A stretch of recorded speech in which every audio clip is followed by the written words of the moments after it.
তোমার ভাবি রে কইলাম তুমি যেহেনেই যাও আমার পরিবার কি তোমারে ইজ্জত দেয় নাকি দেয় না, আমার আত্মীয় স্বজন তোমারে কি ইজ্জত দেয় নাকি দেয় না।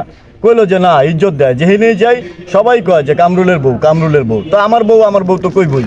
তো এখন আমি ওরে কইলাম আমি তোমার এই ইজ্জতটারে আরো বাড়ায় দিতে চাই। সে আমারে জিগায় কিভাবে। তো আমি ওরে কইলাম যে তুমি যদি আমার আরেকটা বিয়া করার অনুমতি দাও তবে তুমি আমার আত্মীয় স্বজনের বাড়িতে গেলে যেখানেই যাইবা সবাই কিন্তু কইব কামরুলের বড় বউ। কি কথাটা ঠিক না? হ্যাঁ ভাই, কথা কিন্তু আপনি সত্যি কইছেন ভাই। ভাবি যদি আপনার যার 3-4টা বিয়া করেন তাহলে তো ভাবি যে আপনার যদি বড় বউ হয় সম্মানিত, আর যদি আপনার 3-4টা বিয়ে করেন তা আরো বেশি সম্মানিত হইব।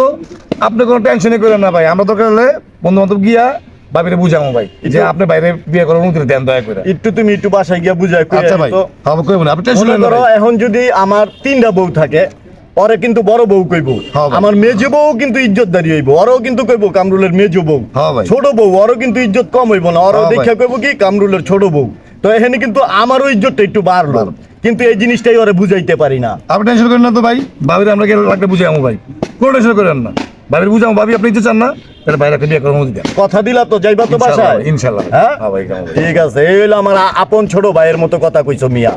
অনেকেই এটা বুঝে না মিয়া, বউরে তো বুঝাইতেই পারি না মিয়া।